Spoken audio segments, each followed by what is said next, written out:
Йоу, ребят, всем привет на еженедельном подкасте «Меня и золото».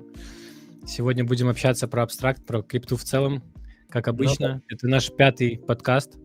Уже, считай, месяц мы занимаемся одним и тем же. Месяц разбираем рынок. Нужно все-таки как-нибудь взять, пересмотреть наши видосы, посмотреть наши колы, как они отработали. Еще пришла такая в голову идея, будем же сегодня смотреть разные мемкоины, там, стратеджи токены, на абстракте, в принципе, токены. На каждом подкасте я бы просто помечал, ну, грубо говоря, ТВХ, там, ну, как бы, на чем мы закончили, чтобы через неделю не листать график, а просто увидеть по линии, грубо говоря, на чем мы остановились, грубо говоря. Было бы Можем. довольно-таки интересно. Потому что, ну, я уже не вспомню. Это неделя прошла, за неделю куча всего было, поэтому сложно, конечно. Да. Вот. Давай к первой теме сразу же. Я хочу первую тему немного негативную выбрать, а Давай потом прям с негатива начнем, а потом позитивом закончим. вот поездка вот абстракта и Пенгу на токен 2049. Я объясню потом, почему негативно, я скажу свое мнение. Меня там, я уже рассказывал у себя на стриме, меня там немного уже сказали, что я не прав, что так... Вот как для тебя, вот давай ты скажешь, пока ты не слышал мое мнение, я думаю, как для тебя вот эта поездка, ну, короче, понравилось ли тебе, вот как они ее сделали, как они провели все в Сингапуре?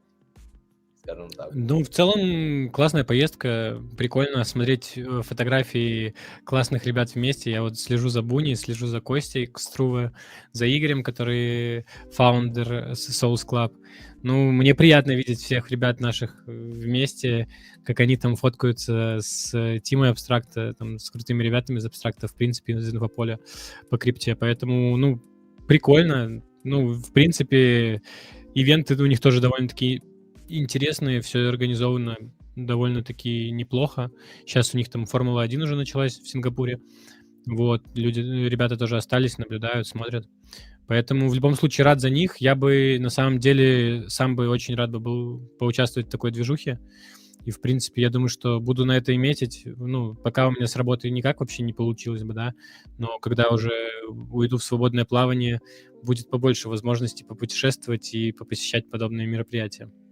Да, оно как мероприятие, оно было, понятно, прикольно, мне тоже хотелось бы там оказаться. Знаешь, что мне просто не понравилось? Давай сначала с позитива тоже добавлю. Позитива прикольно, там Пенгу организовывала вечеринки всякие. Да, Вот, да, да. В клубах там и большие пенгу были, Апстер там тусовались. был, поле там танцевали, все вот эти вот пингвины наши танцевали. Но знаешь, что мне не понравилось? То есть для меня вот пример был, вот как в Сингапуре оно все было устроено. Там, допустим, примерно 7 этажей ивента, везде маленькие эти будки, там вот, допустим, была будка там с Руи, там еще чем-то, там разными проектами, допустим. А есть Да. еще сцена, где все выступают. И вообще Лука было написано, что он собирается там выступать, как спикером ехать. В итоге его убрали со спикеров. И вот мне не понравилось, то есть, допустим, выходит команда Moonbirds, и что она делает? Объявляет токен Birds. Флор летит, Moonbirds обсуждается и так далее. Мы же там только танцуем, вечеринки делаем. Почему нельзя было Луке выйти, дать какие-то анонсы, там даже не важно, может быть, ничего и особо и нечего было говорить, но хотя бы что-то сказать. Мне кажется, это бы в Твиттере разнеслось. Вот я не понимаю, неужели это дорого стоило или чего-то они не захотели это делать? Я думаю, что мы эту внутреннюю кухню не можем знать. Ну, как бы у птиц там все готово, поэтому я думаю, что они об этом и сказали. Ну, то есть, если у ребят еще не готово, они не хотят преждевременно там какие-то анонсы давать, грубо говоря, и людей в заблуждение вводить, может, поэтому они как бы от этого отказались. Ну, если честно, не знаю, как бы он мог выступить, конечно, и сказать, налить какую-нибудь воду, но как могли захайпить это все, так могли и, наоборот, зафадить. Поэтому, в принципе, в таких ситуациях, ну, каких-то неоднозначных, я думаю, что лучше иногда и промолчать. Поэтому я бы не негативил в целом. Это просто, ну, как бы наши ожидания, возможно, частично не совпали с тем, что произошло, но я бы, ну, как бы как негатив это не преподносил. Ну, не то, что негатив, это вот то, что просто бы хотелось. Вот у чата в основном такое мнение, как у тебя. То есть, да, допустим, что если нечего пока сказать, то лучше не надо говорить. А у меня просто было мнение, что там, ну, вы там анонсировали, проанонсируйте еще раз там приложение, там, карту какую-то, я не знаю, это что угодно заанонсируйте. Там у вас же есть по-любому не какой-то мини-анонсик даже, ну, выйдите, скажите, мне кажется, оно бы, ну, из-за сцены, то, что там куча людей на мероприятии, это было позитивно. Или просто расскажите про проект наш, да, Абстракт еще раз, что мы собираемся бейс там флипать, у нас там сумасшедшее все, вот там DeFi запускается и так далее. Ну, а так, да, и вечеринки прикольные были, хотелось бы на них побывать, на этих Да, пенду-вечеринках. согласен. Да. Так, окей, за это, в принципе, токен 2049 поговорили. Я не думаю, что есть смысл тут больше обсуждать. Это такая маленькая тема. Я перешел бы, знаешь, к чему? Более позитивному. Это то, что ликвидность потихонечку у нас приходит в абстракт. Это видно. Да, если не сложно, можешь мне даже линк дать коны, там, где посмотреть, сколько ТВЛ у них, или это прямо у них на Просто сайте? заходи, смотри через абстракт, Discover, на кону. Сейчас Discover, они были в трейдинге. Трейдинг кона. Да, Go, и там, где вроде Pools или Farms, вот я не помню, и там пишет. Вот, да, вот, Да, мы видим. больше 2 лямов у них ТВЛ. Давай я попробую вот так вот нас сделать, перенести, Давай. возможно, ребятам будет полегче.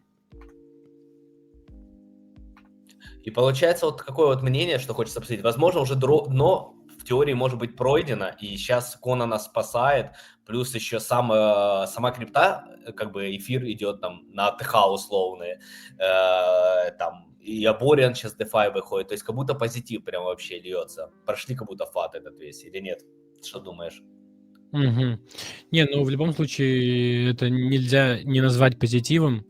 В любом случае, каждый день я вижу в разных пабликах скриншоты вот эти вот с ТВЛом, в разных, то есть не только в твоем, не только в моем, но в принципе везде ходит и гуляет. Все праздновали 1 миллион ТВЛа, все праздновали 2 миллиона, уже мы видим 2 300. Сам токен Кона растет, тем, кто залетал, вообще респектую. То есть изначально, я думаю, я не помню, но, по-моему, мы еще на прошлом интервью упоминали, что команда Абстракта там является, члены команды Абстракта являются топ-холдерами.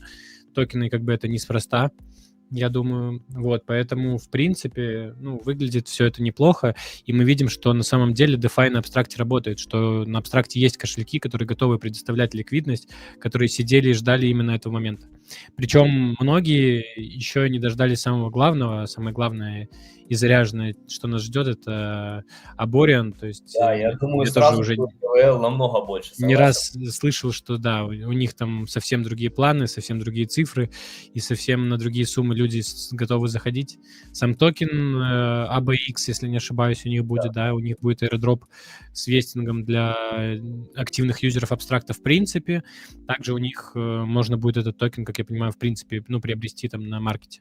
Вот, люди готовы уже там на нормальные балансы заходить в этот токен, уже уверены в нем, потому что, ну, действительно, крутая команда это все готовит, мы уже прогреты, более чем месяц прогреваемся, уже у них Discord запустился, 5000 ролей пионеров они раздали, то есть, в принципе, все это выглядит прям буллиш, ну, для меня, и, в А принципе, ты я бы думаю, для залетал большинства. бы в токен этот ABX на раннем этапе?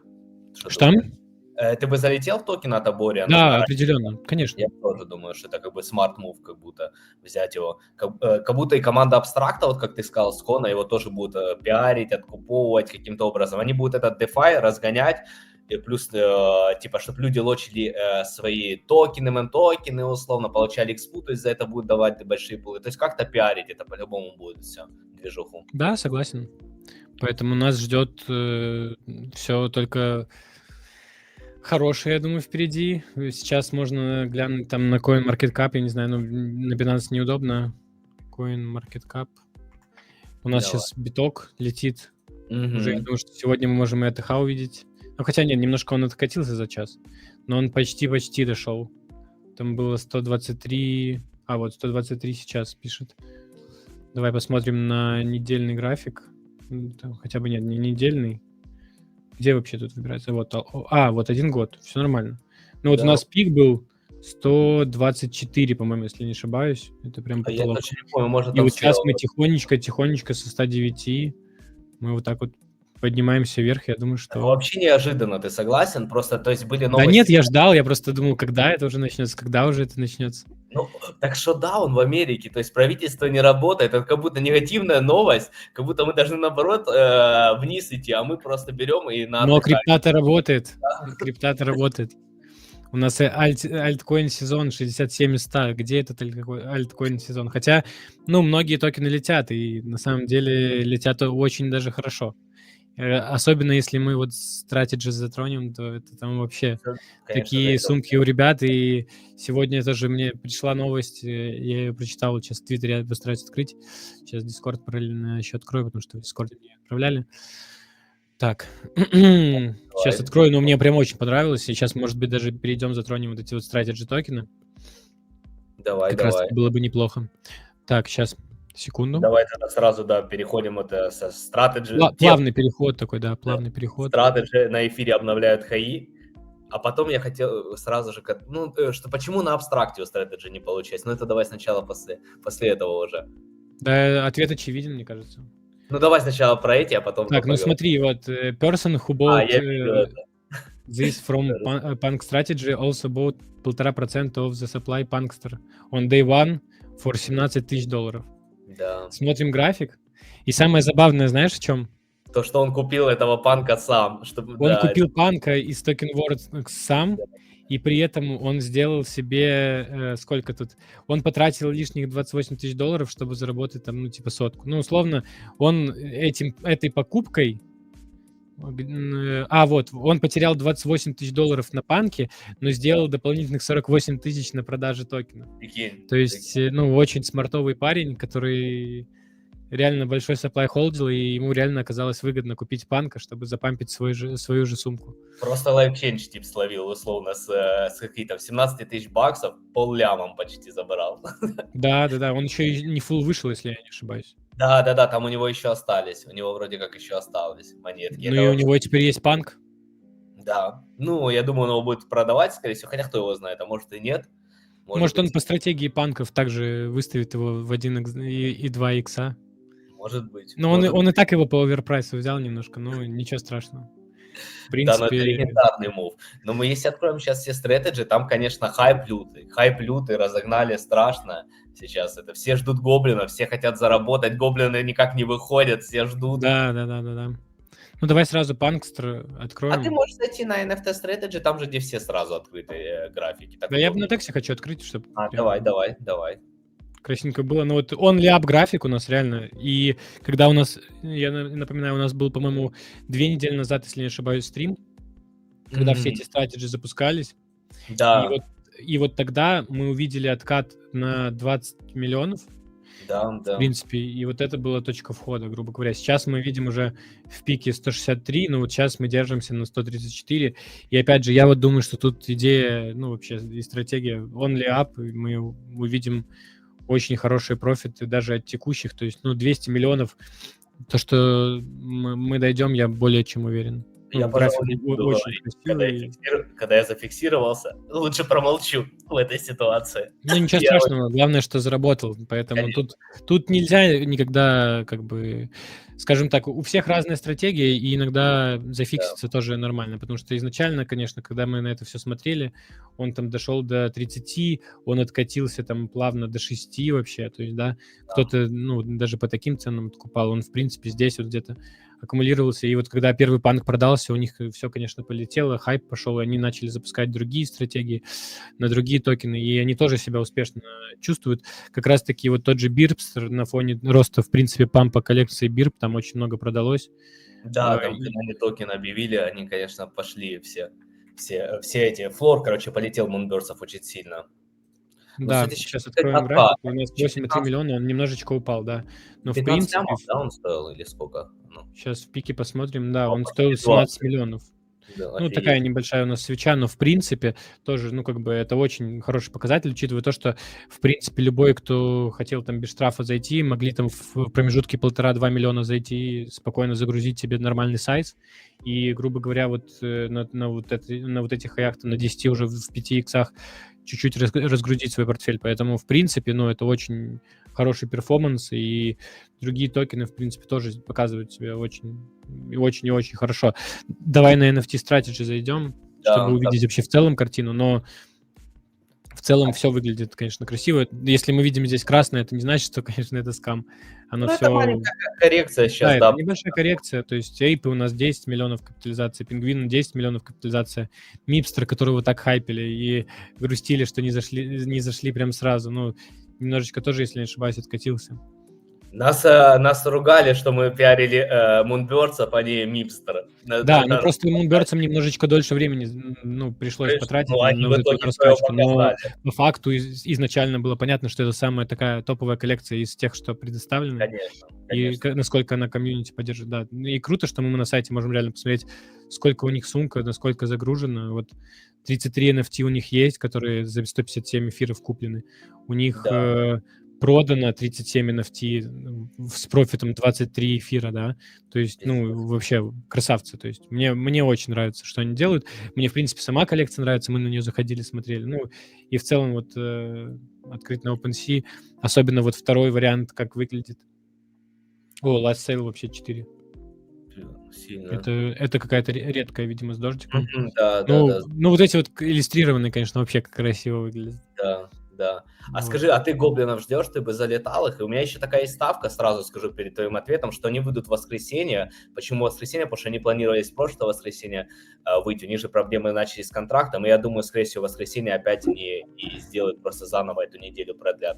Будешь ли ты Ну да, залетать? несмотря на весь фат, видишь, там коллекции выходили, у них были какие-то эксплойты, люди продавали NFT дороже. Но в любом случае, ну, задумка-то перспективная, и она как бы... Это реально flywheel, который будет крутиться, который будет работать, и в целом вот люди готовы залетать там и на $2000, Да. ну, у всех там и больше. То есть кто-то выгружается, кто-то заходит, и в любом случае, как я говорил ранее, что вот если вы держите этот токен, вы считаете, держите часть вот этого вот всего как бы портфеля из NFT, который Да. постоянно пополняется.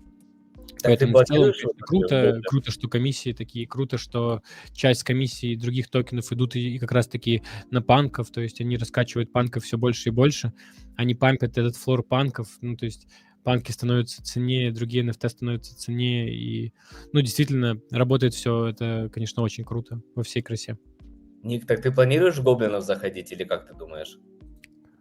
В гоблинов, ну и в принципе, да, я бы залетел. Я бы залетел не на Хорошо. большую сумму, там, до 1002, я думаю, в принципе, Да, можно это было. уже нормальная сумма. Не какая-то небольшой, это нормальная сумма. Ну, Заходи. посмотрим. Но я, в принципе, в гоблинов верю. Они уже на хайпе, люди ждут, и, в Да, ждут принципе, все. ажиотажа больше. Одно дело, когда выходит сразу там 5 токенов, да, а одно дело, когда выходит один, и, в принципе, ну, все Конечно. внимание сосредоточено только на нем, гораздо больше покупательской способности на старте, поэтому можем увидеть гораздо более такой быстрый старт, И вот, большой откуп из-за того, что изначально таксы большие, то есть 95%, и все да, оно идет как раз-таки на откуп NFT. То есть, грубо говоря, проект сразу стартует с приличной сумочкой такой из NFT, когда да. заканчивается этот Тут период. хотелось бы сразу перейти, видишь, так, на эфире очень сильно стрельнули эти стратеджи. Почему у нас в абстракте нет нормального? То есть у нас два стратеджи. Так, хорошо, сейчас давай попробую переключиться на наушники. Надеюсь, что Давай, они немножечко хотя бы подзарядились. Вроде давай, давай, AirPods заряжаются быстро. давай, пробуй. Жду. Чату И привет, Капифай привет, комфортно было. привет. Так, всем, ребят, привет в чатике, да, я тоже сейчас быстренько просмотрю. Так, как пионера получить? Уже никак, Каджамба. Уже Нужно никак, было всё. залетать к ним в Discord Discord. первые 2 дня. Да. Да. Ой, Good Vibes Club тоже. Вот я по ним, и я их смотрел по 0.3. Они эфира торговались. Вот буквально совсем недавно. Извиняюсь, что я, конечно, отошел от темы. Но вот Не, у нормально. них торг был, давай даже не 7 дней откроем, а вот месяц. Тут будет все сразу понятно. Вот они поторговались. Прайс 0.31. Прайс 0.31. Вот они, вот на 0.31 они очень долго держались. И если я не ошибаюсь, тоже Good Vibes Club заанонсили, что будет токен с ними, Strategy. И также у нас появились очень крутые ребята. Shoutout Gucci, недавно смотрел его аккаунт. У нас Хайпур еще есть Strategy, кстати, на Хайпере. Тоже Да. довольно-таки дорогие NFT-шки. Буквально недавно вышли, вот неделю назад. Это то, что И дропом, да, раздали, это пиздец. Тоже дроп такой сильный. да. $75 000, ну, классный дроп, конечно. И, в принципе, NFT-шки круто выглядят, мне очень нравится. Были бы деньги, я бы засадился. Причем самая дипка была, я смотрел, где-то 800 хайпа, то есть можно было уже плюс-минус почти 2 икса иметь. Так, я хотел показать NFT-шку какую-то. Good Luck Have Fun, это тоже, есть. кстати, к абстракту относится, да. Они тоже у нас полетели, потому что тоже был анонс, что Strategy появится. И вот мы сейчас 30-дневку откроем, увидим, что они торговались где-то на уровне 0.18, а сейчас они уже 0.36. Да, Это уже да. совсем другие деньги, и это еще Strategy не запустилось, люди на хайпе пошли откупать. Сейчас мы видим минус 2% флора, но я буквально вчера-позавчера заходил, там уже было плюс 20, плюс 30%. Поэтому, опять же, это вообще не показатель. 100%. 100%. Так вот, И они также бонусы в гиге дают, поэтому... Да. Как-то вот так вот.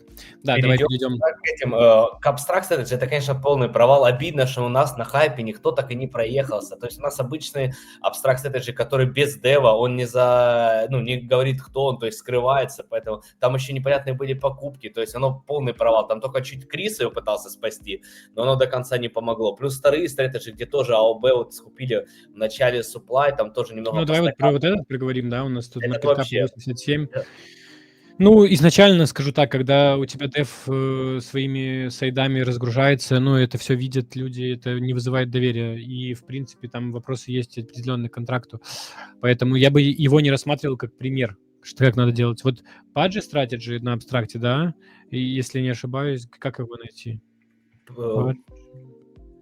А через Твиттер, скорее всего, легче будет их. А вот что-то нашел. Да, вот они есть, все Да. есть. Да, вот 720 маркеткапа, и она, в принципе, вот видите, скачет. Она идет от 700, 600, и потом до 1 миллиона доходит. И вот так вот она качелями такими. Давайте на дневной график откроем. Ну вот видим, что свечи такие постоянно туда-сюда, туда-сюда. 4 часа. Там тоже тут же слухи были, да, не очень хорошие по ним, скажем так. Что люди выходят, кто на раннем заходил, что дев тоже там немножечко... выходит, не выходит, суть остается та же, у них 5 пингвинов, и когда-то эти пингвины продадутся, поэтому, в принципе, это будет живо, это будет торговаться, будет докупаться, да, тут объемы, конечно, 41 тысяча, но у нас на абстракте и тоже, нужно понимать, что не такие объемы, как на эфире, в первую очередь, и как раз-таки это не дало такого значительного, то есть, буста... не только абстракт здесь сыграл роль, я думаю, вот эта вся...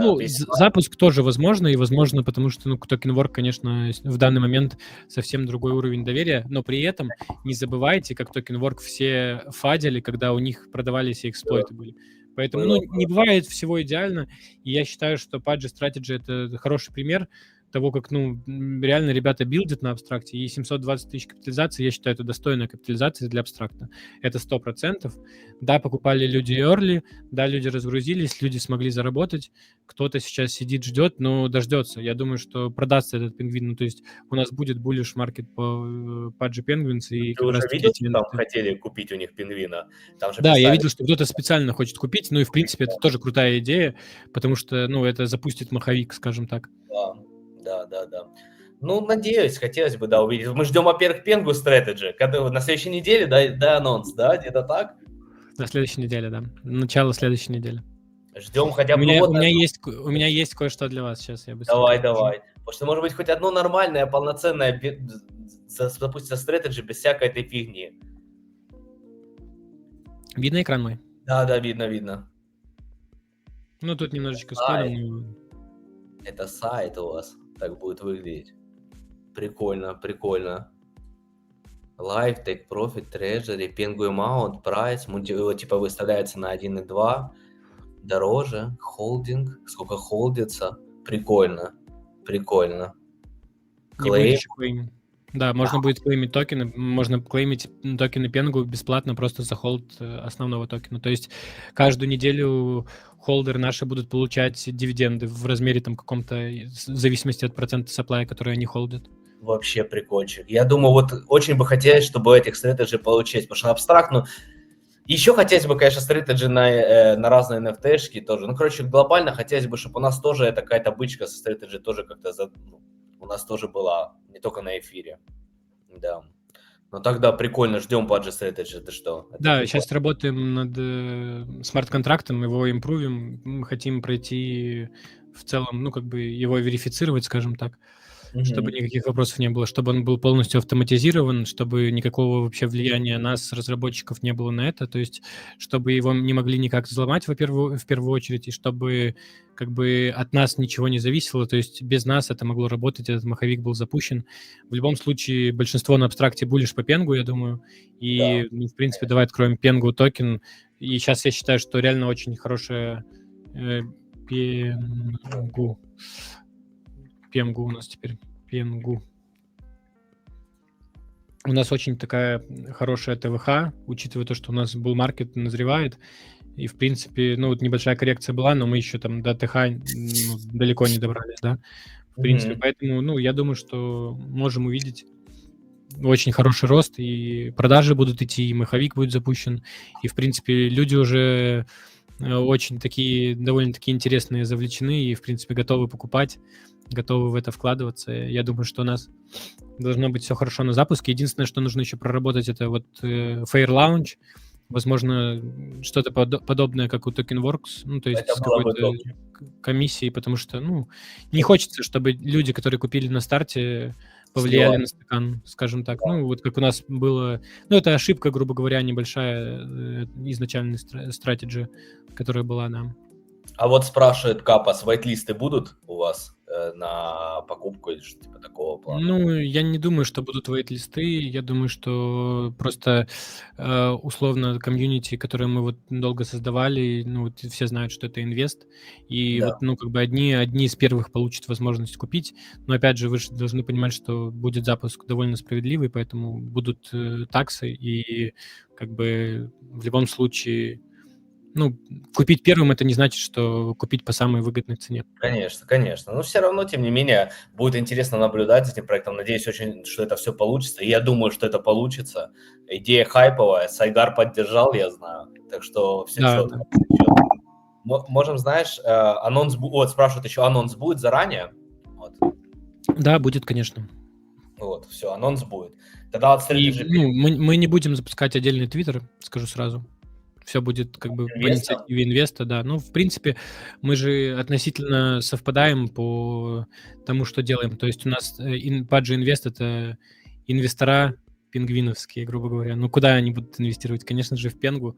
Поэтому, ну, это два относительно похожих продукта, которые связаны, в принципе, с экосистемой Паджи, связаны с абстрактом. Ну, поэтому и запуск на абстракте. Поэтому я считаю, что ну, довольно-таки хорошая идея запускать с нашего основного твиттера, и это будет под нашим брендом, вот, потому что в дальнейшем, возможно, не только Pengu Strategy выйдет под этим брендом. Сейчас еще вопрос, не будет такого, что команда зайдет, а потом работяги. Я могу сразу сказать, но ник потом подправит, но я думаю, что это невозможно из-за 95% комиссии. Все равно, даже если ребята зайдут, то еще и цены могут быть у них хуже, чем у других, которые позже зайдут. Но я правильно говорю, Ник, или как? Да, ну, насчет комиссии я говорю, еще вопрос будет обсуждаться, подниматься. То есть, ну, у нас сейчас пока основная работа над смарт-контрактом все-таки, над его тестированием и всем остальным. Я Вот. думаю, когда будет следующий подкаст, на следующей неделе он запустится, мы уже как раз это все глобально обсудим. Хотелось бы сейчас, знаешь, что мы забыли в первой теме, мы же не договорили. В итоге это дно мы прошли или нет, то есть немножко мемы так посмотреть, что ты думаешь. И хотелось бы еще, сайт ты говорил про инвест, я увидел, там кто-то купил на двушку инвеста перед подкастом. Кто это, что это, рассказывай. Ты проверял? Я тоже видел, я проверял, так, инвест. Мне очень интересно, и, кстати, есть второй еще проект, который я хотел бы обсудить, тоже лоу-кап, грубо говоря. Да, Паджи Инвест у нас сегодня купили на 2000, у нас пришло уведомление. После него тоже, кстати, небольшие покупочки полетели. Ну, дело в том, что если мы берем аккаунт, заходим в абстракт и вставим этот аккаунт, то этот аккаунт как бы не совсем живой. Да. Это непонятно кто. Человек, который свапнул с поли в эфир, теперь свапнул эфир в Паджи Инвест. Да. И, в принципе, вот сидит у него 2% инвеста. Нифига себе. 2% инвеста, блин. У меня столько нету. Ну, условно, да. И сейчас мы в AI зайдем. Паджи Инвест, который помогает отследить нам с кошелька на кошелек. Выводим кошелек, выходим на абстракт. И, в принципе, находим, с чего он пополнялся. Да. Я ввожу, с чего он пополнялся. Узнаю, что как бы кошелек относительно пустой, неживой, и, в принципе, ну, все понятно. Он пополнялся с этого кошелька. Смотрим этот кошелек. Он такой же пустой, на нем чуть-чуть совсем поле, чуть-чуть совсем ЭТХ, пару центов. Он пополнялся еще с этого кошелька. Связан он с Delay Bridge, с 68-м кошельком, а 68-й это вообще, ну, тот, который мы до этого пробивали. Самый первый, если не ошибаюсь. Ну, сейчас не это. 68-й это как раз таки мы чекаем, это один и тот же, ладно. Возможно, там еще дальше будет связано с релеем. Так, вот, у нас founding source, relay wallet detected. И, короче, ну, ни к чему я так не пришел, не нашел никакой абстракт-аккаунт, то есть Ты не искал, и это нифига, да? чей-то эфир, либо что-то с биржи связано, да, но 2%, конечно, too much человек купил, но, в принципе, ну, справедливости ради, это довольно-таки неплохая инвестиция, потому что инвест сейчас как бы на дипке относительно, да. Сейчас у нас абстракт начинает расти, и, в принципе, ну, я думаю, что любой может видеть, что мы, несмотря даже на падение там с 600 тысяч маркеткапа, мы все равно работаем, мы стараемся с выпуском новых продуктов, стараемся с выпуском... Ну, вот мы уже не можем его найти, потому что это релей какой-то кошелек. А этот был пополнен с B1, то есть он зациклил как-то, я не знаю, потому что B1 это вот этот, который мы до этого проверяли. Ну, очень сложно, тут что-то он много кошельков подбивал, и поэтому неизвестно, кто это. По Твиттеру еще можно посмотреть, но, опять же, этот Твиттер тоже никуда не уходил. В принципе, Показывает ник на протяжении 5 минут, доказывает, что это не он. это не я, ребят, но реально не я. Честно говорю. Это просто какой-то добрый человек, который решил запушить инвест. Будем надеяться, что он его не сольет в стакан, когда он даст X2. Так, ну еще из интересного, я вот сегодня увидел, как моя сумка упала по фейку. А сумка упала, я даже разобрался, в чем дело. 2 человека слили по 10 лямов, причем 2 человека... Ну, давайте просто ончейн-анализ вас научу быстренько делать. Можно опять же потом через инвест посмотреть, чего он пополнялся. Ну, короче, на аккаунте вообще ничего нету, и смотрим, куда деньги ушли. Деньги ушли из фейка, задепозитились в эфир, и задепозитились в Lowland. Потом заклеймлены токены UGG и свапнуты в эфир. И потом еще задепозичены они опять по кругу. Пиздец. Ну, то есть, и второй аккаунт, если мы будем про это проверять, если вам реально интересно. Ну, не факт просто, что интересно. А второй аккаунт прям точно такой же.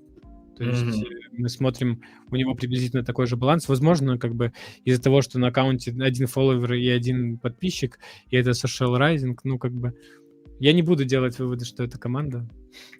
Мы, кстати, забыли опять разыграть эти NFT-шки. Я вот сидел на стриме, и что-то мы так с ребятами подумали, может, нам не надо делать им пиар токенов фейк. Вот, не, ну, хорошие ребята. Ну, на самом деле, я с фаундером общаюсь каждый день в личке. Ну, он четкий чувак, выбивает коллабы и, в принципе, занимается. Ну, тут то же самое мы видим, видишь? То есть человек получил $1000, возможно, это какая-то альфа. А если вопрос, альфа это или нет, мы можем перейти в social rising, и у них как раз-таки 2 часа назад, когда эта продажа была, есть такой пост интересный. Где он тут? Вот. New bonus period for Lolaland game is live. Come get some UGG, LOL, Allo and Abstract Chain XP. И вот у них ревар-тиры разные. Вот это как раз-таки совсем недавно эта новость вышла. И вот ребята пошли какие-то вот эти вот тиры набивать. Возможно, это смартово, но для меня это выглядит как лутка. Люди закинули $1000, получили кэшбэком 500 в токене UGG. Может быть, как-то можно это завести, потом вывести, еще и заработать. Ну, как бы я просто не знаю... вот это... Claim window UI stays active for 3 days for player who hit at least 100 rolls. Вот вопрос, сколько 100 rolls стоят? Если можно их сделать, заклеймить бабки и вывести, ну, короче, нормально тогда. Элиза пишет cook time. Элиза их нормально нашилит. Короче, я не знаю, ребят, просто думайте сами. Я, наверное, поизучаю, зайду просто в Lowland, посмотрю, что там как, потому что я туда не сдепл вообще, я в казике в подобную лутку не играю. Но, возможно, с учетом того, что у них выходит токен совсем скоро, они под брендом UGG все это делают, как бы, а UGG это нифига себе, то есть это там и крупный токен, и крупная гильдия, и у них денег много. Возможно, это окупится. Как кто-то там играл в пиратов, депал деньги на циклопа, и им потом кэшбэкали больше, чем они вложили. Ну, то есть разные тут активности есть, по-разному могут людей награждать, поэтому я не удивлюсь, если эти люди, которые свапнули фейк, потом этот фейк и откупят, если там условно это команды или какие-то приближенные, или какие-то люди, которые по колу залетели, да. Вот, ну, посмотрим. В любом случае, попробовать можно не на большую сумму, можно и не пробовать. Насчет фейка, ну, ребята постоянные активности делают, у них постоянно куча гивэвеев, я даже у них как раз-таки выиграл whitelist себе на коллекцию Как-то она называлась, помню, мы ее снайпили. Я еще ее чуть не... Lotus? Лотус, да, Лотус. Lotus. Lotus Сап была Лотус. такая. Да, но она, кстати, держится. 0.22 у нее флор. 0.1. Минтили мы ее за 0.1. Вот, Да. поэтому, в принципе, ну, благодаря фейку я заработал 0.1 эфира, даже больше. Я и продал в 0.3 приблизительно. То есть Да. 0.2 эфира я заработал. А фейк, который я холджу, он у меня и так бесплатный. Просто я когда его получил, был просто момент, вот когда они его раздали, вот где-то на 300 тысяч маркеткапе, потому что фейк получил верификацию. И он дает абстракт XP за холд. Вот, и Да. просто нелогично его на social rising аккаунте хранить. То есть, ну, к сожалению, не придумали никакой истории, как можно начислить XP не за холд. Поэтому было решено, что все холдеры, кто стейкал, получат себе на аккаунт. И дальше они уже заново принимали решение, стейкать их или не стейкать. Но в плане у них стейкинг не такой, что ты уже их опять отправляешь куда-то, а просто ты их холдишь у себя, с ними ничего не делаешь. Вот я как бы так и решил, так и поступил. Потому что, ну, для меня эти 10 миллионов фейка, они бесплатные. Потому что я уже и так свой профит забрал. Вот, ну, в итоге за стейкинг я приблизительно ничего не увидел, то есть за месяц стейкинга нам, как раньше, не пришло там 1,5 миллиона, там, как мне приходило дополнительно монет, и люди увидели, что им пришло на аккаунт, они сразу же начали бить в стакан, откупов сильно не шло, но мы видим просто, как все скатывалось, в принципе, на абстракте мемы скатывались. Ну, возможно, не самое лучшее решение в плане прайса, ну, цены токена, потому что вот мы со 100 тысяч полетели на 500 почти в моменте у фейка, и мы тогда галочку получили, все было классно. Но сейчас команда работает, ну, то есть я просто знаю, что как бы есть цепочки, которые как бы, да, готовы продать, готовы зафиксить там профиты, убытки, но я не уверен, что это команда, я вообще не думаю, что это команда, но конкретно вот после этой новости пошли продажи, и они конкретно вот 2 человека полили в этот Lowland. Возможно, smart move, возможно, нет. Ну, покажет время на практике. Да. Ну окей, так, а главный вопрос по поводу абстракт мемов. Как ты думаешь, пройдено ли дно у нас или нет? Мое мнение, что, ну, давай так, я так скажу, 65% на 35%, что дно пройдено. Вот так вот. Ну, учитывая то, что Кона у нас добавилось, я думаю, что да. И вот у нас еще можем увидеть, вот я отслеживаю дно абстракта по токену Капи. Вот у нас есть токен прекрасный Капибара, только почему-то мне не показывает. Сейчас мы его откроем, подожди. На ваншоте, Так, на ваншотике, да-да-да. Вот он в топе почти. Смотрите, вот, ну вот мы видим дно абстракта, сейчас дневную поставим график. Вот оно здесь было, вот где-то здесь. Вот пару дней назад буквально. Вот это было дно абстракта. Сейчас мы уже буллиш, видите, какая у нас... Вот график абстракта, он прям похож на график Капибар. Так что ликвидность приходит, ТВЛ растет, и присмотритесь к Капибарам. Неплохо выглядит. Они сегодня у нас еще для инвеста отправили эту Хонорари. Довольно-таки симпатично выглядит. Вот так вот. Прикольно. И до этого их даже Кона, кстати, зарепостила. Они для Коны сделали Хонорари. Сейчас. Но в Кона много постов делает. Но я удивился тоже. Вот ребята выложили, посмотрели глазики.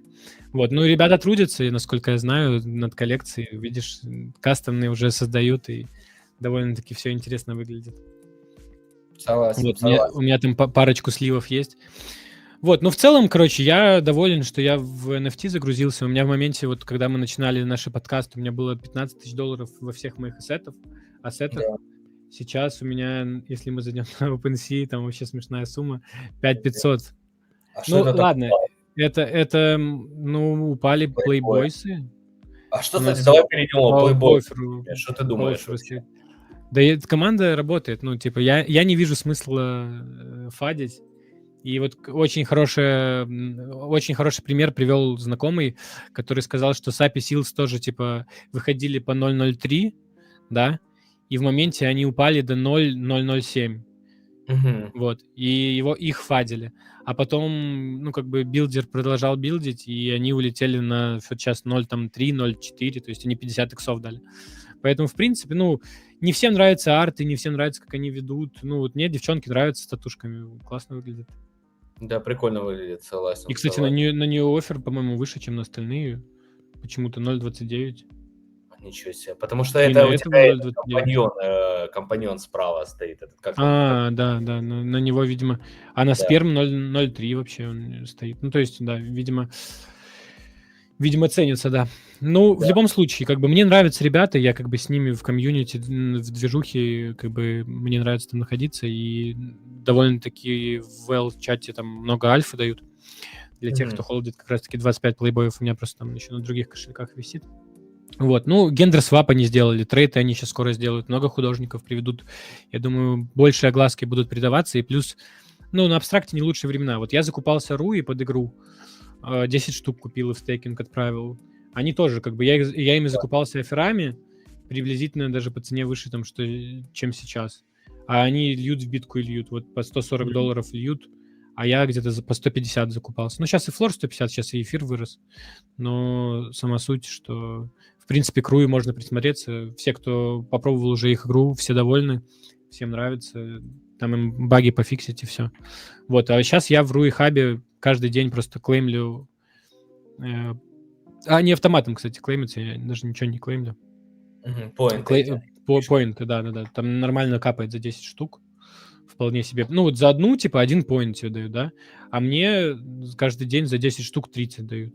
Ну, приятно, уже У хорошо. меня кошелек не коннектится. Да, и суммарно, то есть я уже давно держу их. Ну, 10 я не так давно купил, но у меня суммарно вот в первом сезоне за одну NFT-шку мне 200 поинтов накапало, мне за первый, за нулевой, а за первый мне уже 470, учитывая то, что когда я закупался, у меня было всего лишь 100, а прошло там пару недель. Вот, Staking Hub, сейчас зайдем, вот мои красавчики. Есть редкие, есть обычные, какие-то по биткам подбирал. Ну, в любом случае, это анимационная студия, они работают, и я думаю, что игра, если в нее, чтобы попасть, будет вход $150 всего, это, ну, как бы игра не сезонная, которая как Камбрия поиграла, забыл, а конкретно вот интересная игра на абстракте, в которую вход всего лишь $150, и на которой можно будет еще деньги какие-то зарабатывать в Web3, но это выглядит сочно. Учитывая то, что реально над ней полгода работают, и те, кто ее попробовал, как бы довольны. Они не раскрывают историю, потому что будет давать конкретный NFT, но она будет ускорять прогресс в любом случае. Ну, подробности просто не раскрывают заранее. Вот, потому что кто-то говорил, что механика Понзи будет, токен будет. Ну, посмотрим. Они же ездили еще тоже на токен 2049 вместе там, с вами, и кто-то еще был третий с ними. Руи, Фукс и кто-то еще. Вот не помню, какая коллекция третья была. Не помнишь? Я видел еще есть коллекция, Юписы называются. Они часы свои какие-то делали. И они с Лукой фотографировались. Не, ну то отдельно. На конференции. Ну да. Были Руи, Фукс и какая-то третья, не помню. Ну, это, в принципе, не суть важно. Абстрактио было еще, кстати, на ивенте. Ну да, это понятное дело. Вот Джупис, вот у них часики такие вот. Ну, у них еще арты прикольные. И вот этот китаец, в принципе, довольно-таки.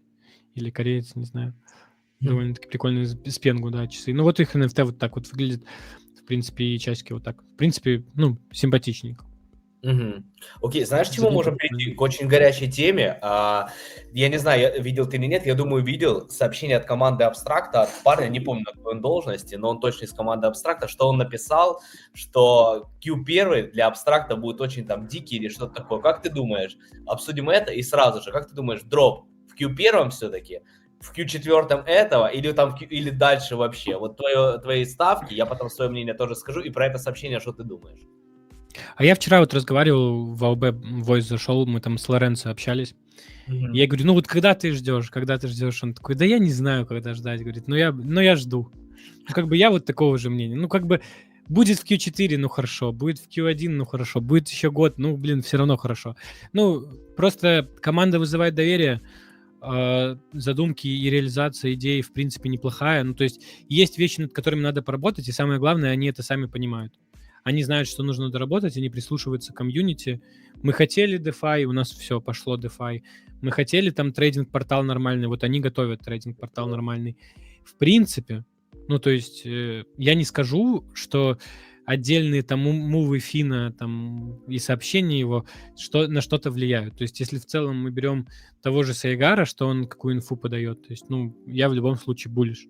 И как бы я буду здесь оставаться, я люблю абстракт, я в первую очередь здесь ради комьюнити, потому что, ну, такого сплоченного ни на каком чене не найдешь, когда ты можешь спокойно и с англоязычными ребятами пообщаться, и с русскоязычными, тут всего хватает. Вот, поэтому все это разрастается, видишь, мы вот Хронофорд сейчас запуск увидим, Камбрию 3-й сезон увидим, Атруи игру, и у нас уже будет что поделать по вечерам, то есть что постримить, там о чем пообщаться, поэтому я думаю, что в целом мы в очень хорошее время зашли, и сейчас до сих пор не поздно. Пока нет никаких анонсов.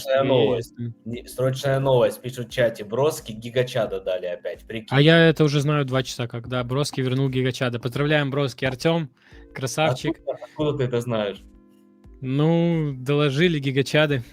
Гигачады доложили? Ничего себе, я не знал. Прикол. Поздравляем, Броски. Легенда. Красавчик. Не зря ходил по Барселоне, анбордил людей в абстракт. Окей, Ник, сейчас ждем тебя и продолжим. Ник, да, хорошо. я за водичкой отходил. Но люди все равно вот интересуются. Вот давай просто мы сделаем как ставочку. Когда вот ты думаешь, все равно надо какой-то ответ дать. Понятно, что ты там сказал, ну, смотри, там, да, но все равно надо дать Q4, ну вот по объективным, вот мы заходим на Polymarket и смотрим, сколько там процентов. Ну, там будет в районе 30-40%. Вот столько я плюс-минус и дам на Q4. Даже, ну, вот 30, вот 1/3, вот где-то 33%. Еще 33% я дам на Q1. Ну, в принципе. Еще 30% на дальше, типа. Да, вот такой вот мой предикт, плюс-минус. 1/3 на Q4, 1/3 на Q1 следующего года, и уже если после этого, ну, после Q1, вот если мы сейчас позитив видим на рынке, у нас вот этот вот October, который идет как зарождение бычки, да, и все идет хорошо, но оно идет хорошо до какого-то момента. Обычно это все заканчивается в марте. Март — это как раз конец Q1. Ну, в принципе, если они не успевают в Q1 выйти, то, скорее всего, в Q2 они не выйдут, и в Q3 они не выйдут. Поэтому, скорее всего, тогда Q4 26-го ждать. Ну, вот плюс-минус вот в таких реалиях. Да нет, поэтому... они тогда на медвежки будут выходить просто. Там уже не будет принципиально, когда мне что-то так кажется. Но ну, у меня возможно. Давай я так дам. Мне что-то кажется, что Q4 это что? У нас уже начался, уже 3 месяца ровно осталось. Кажется, как будто вероятно. Ну, 20% давайте я накину.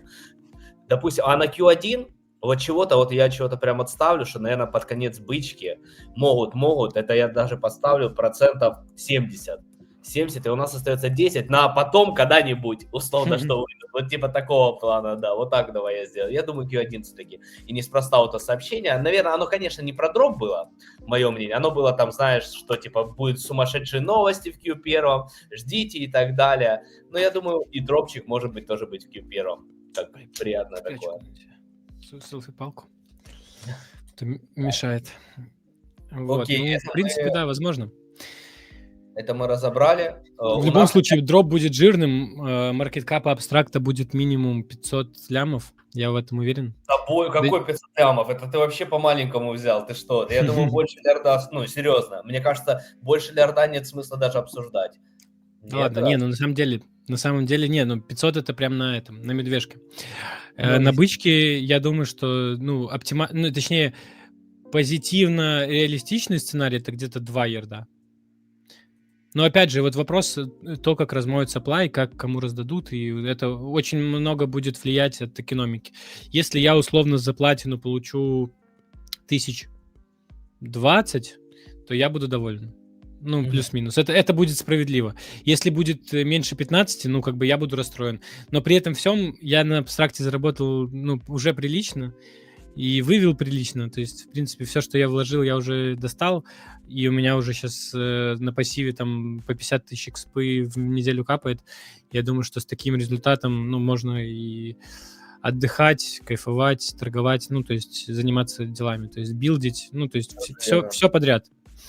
Вот, тоже поэтому как-то так. И сейчас действительно мы хорошие точки входа видим по многим мемам. Тот же Гуннер я сегодня видел, хорошо проливали. Не знаю, показывать абстракт инвестбота? Да, можешь показать, чего нет. Давай покажу. Ну, просто много раз уже показывали. Ну вот действительно мы можем видеть все вот изменения. Мы не видим экран. Точно. Извиняюсь, как раз сейчас. И меня не видим. О, все есть. Сделал. Ну вот, мы видим, короче, грубо говоря, как что поднимается на хайпе. То есть мы видим, что Гуга, например, там несколько раз подряд по плюс 5% дали свечки, значит, оно висит там на 3 лямах капы, значит, его покупали там, ну, на приличные суммы. То есть это за 9 минут, за 10 минут они поднимался. То есть Да. спрос на покупку есть. Тот же Гуннер, мы видели, что он падал, а потом бац, и начал отрастать. Вот у нас было несколько уведомлений на падение Гуннера. Сейчас откроем.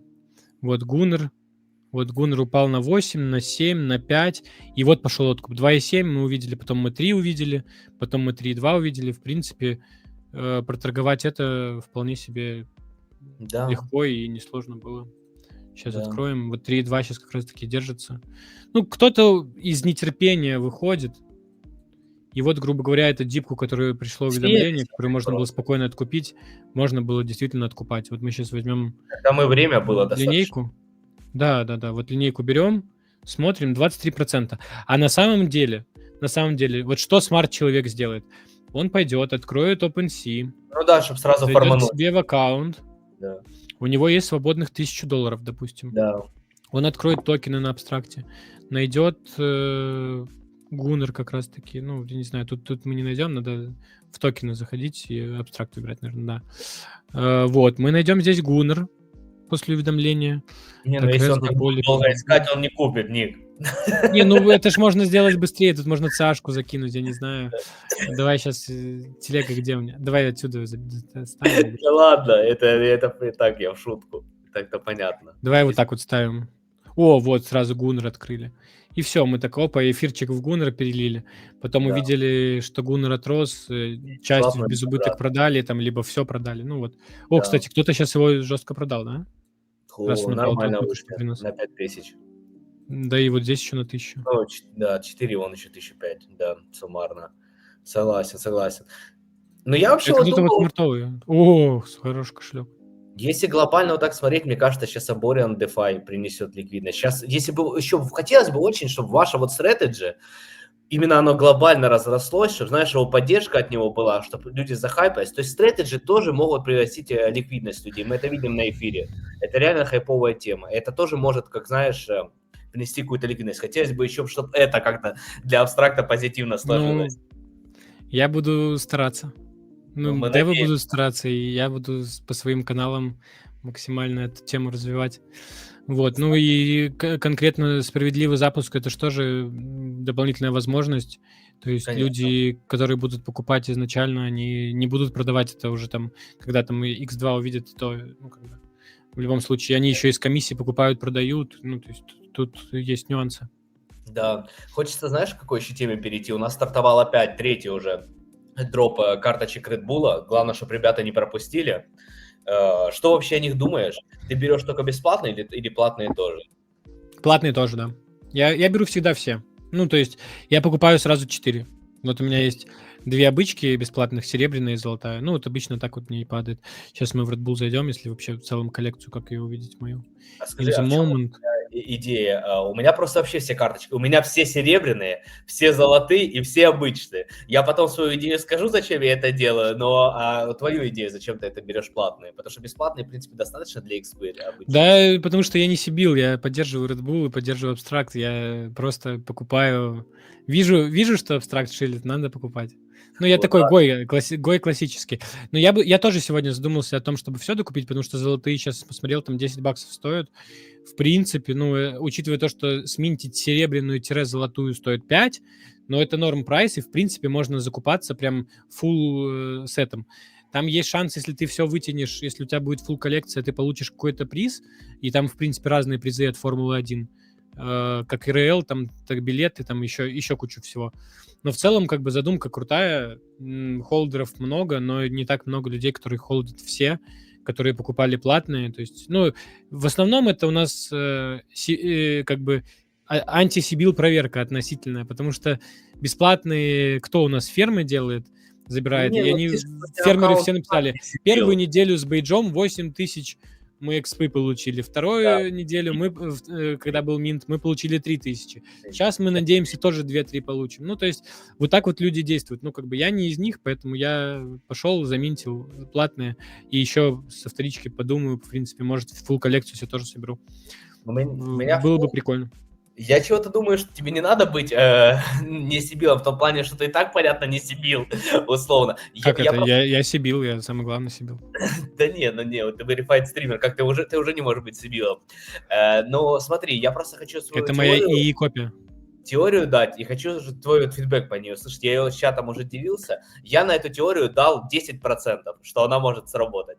Сейчас я тебе скажу. Почему у меня все серебряные, все золотые? Понятно, что маленький шанс, ну, потому что теория такая, ну, всего 10%, ну, даю. Короче, в чем заключается? Так как это большое партнерство, глобальное для абстракта, что с Red Bull, я вот чего-то думаю, что при дропе есть какой-то вот 10% шанс, что может какую-то аллокацию получить те, у кого типа там все золотые или серебряные, или вообще все карточки, что-то типа такого, или бейдж какой-то, который аллокацию тоже даст. Вот что ты думаешь по этому поводу? Есть ли шанс Ну, такого? тебя заскамили, мне кажется. Ну, я 10% на это даю всего лишь. Ну, не, ну 10% окей, хорошо, ну, может 5. Ну, это очень маловероятно. Это звучит, как, знаешь, ну, мы сейчас пойдем смотреть кошельки команды Абстракта и узнаем, что у них тоже все бейджи Red Bull. Значит, это что-то значит. Это заговор. Кажется, да, шизотеория. Ну, хорошо, а зачем тогда нам покупать эти карточки, если ну, платные? Вот зачем Так они а у нам? тебя же написано это все, ну смотри. Ну вот, ну Там нафиг нам этот Ну giveaway, но смотри. там один человек выиграет, условно, на Формулу-1 поедет он. Не, ну один-то выиграет, там у них много призов. Ну, Смотри. рюкзачок Red Bull нам нужен. Рюкзачок Red Bull, да, призы. Участвуйте, получайте шанс выиграть призы. Какой у нас приз? Подписанные физически принты художником. Ну, в принципе, каких-то денег они могут стоить. Сенсорный кошелек с фирменным принтом Gate. Ну, в принципе, неплохо. Кошелек. Не знаю. Фирменный зонд Gate. Ну, хз. Многофункциональное зарядное устройство Gate. Ну, полезная штука, правильно? Фирменная футболка и спортивный костюм. Вообще, быстро сохнущий. Уровень Gate VIP +1. Экономия на комиссиях Gate. Ну, это, конечно... Airdrop токенов GT. Совместная чашка с Red Bull. Ну, вот она, кстати, денег может стоить. Фирменная поло с автографом гонщиков. Ну, это пипец вообще. Это жир. Вот такая вот где-нибудь на eBay уйдет за бабки нормально, я уверен. Ну, типа, мерч, как и кружка. Ну, в принципе, ну, кружка ладно еще. Кружка сильно дорого не будет стоить. Но вот фирменный поло с автографом, это по-любому. Еще если какая-нибудь звезда подпишет. Так, идеальный опыт для фаната ОРБ, для вас и вашего гостя. Ну, это билеты, как я понимаю, главный приз. Ну, главный приз, да, конечно, это, конечно, что-то такое. Очень сложно получить, но шанс есть. Вот, поэтому, в принципе, ну, это только... Вот, соберите все 24 цифровых коллекционных предмета и получите шанс выиграть эксклюзивные призы. 24, это, как я понимаю, ну, это все дни.